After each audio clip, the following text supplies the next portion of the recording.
Hello again, everybody. How you all doing tonight? Good? That's good. Tonight I'd like to tell you a story about a guy I met back in 2005, and this guy who happened to be a rock drummer, and he was also from one of the first Australian rock and roll groups that was formed in Melbourne. The guy's name is HArold Frith, and the group he came from was a group called the Thunderbirds.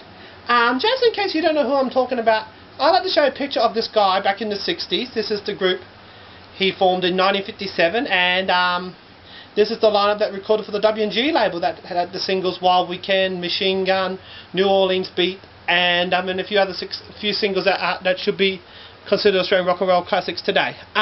This is the lineup with Gordon Only, Murray Robertson and the Sunnies, the late great Henry Boyce on sax, and Charlie Gould, who I have to say was one of the brilliant guitar players in the history of Australian rock. I mean, he's underrated, but I've got to say he was a brilliant guitar player. I mean, if you hear those Thunderbirds recordings like Wild Weekend and Machine Gun and also Teen Scene and New Orleans Beat and all those tracks, his guitar playing has to be amazing. And even those the ones that recorded on Johnny Chester's early singles like Shakin' All Over and California Sun. I mean, you hear his guitar playing, it's totally mind-blowing. It's just brilliant.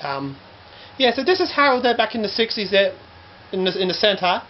And I'd like to also show you again the Thunderbirds in the late 90s when they reformed. And this is HArold there with the beard, sitting on the drums. Yeah, so that's HArold Frith there. Yeah, so I happened to meet him on Sunday, June 12, 2005 at wintersun. And how that happened was because he was playing in a group called Brandy and the Bad Cats, who are a rockabilly group, and they're now a Brisbane group, but they originally were from Melbourne. And that's how I heard of them, because of HArold being from the Thunderbirds playing in that group. And so I happened to first catch them at the Night Owl store in Coolangatta that Sunday afternoon. And so I happened to have seen the first 20 minutes of the show because I had to go and see Dig Revell actually, because I was on my way to see him.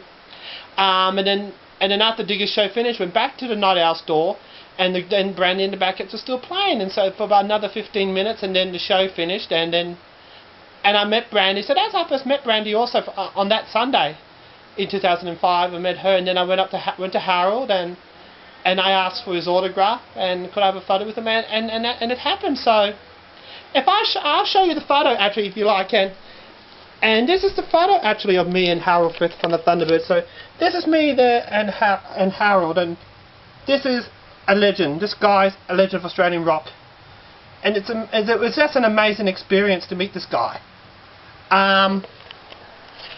It was great. And we were chatting for a few minutes, and I remember I said to him how proud that he is that he's been part of Australian rock, and I remember I also said about how the Thunderbirds going to get back together, and which they did in 2007 for the few shows in Melbourne. And then I remember he also asked me how I got into the Thunderbirds. I mean, he must have been amazed for a guy of my age, because I was nearly 27 at the time. I was 26 years old, and he must have been amazed for someone of my age to know about this group, because I mean most people my age got no idea who they are. But he asked me how I got into them, and I told him about the Long Way to the Top documentary and also the website of the Thunderbirds that was out a few years ago.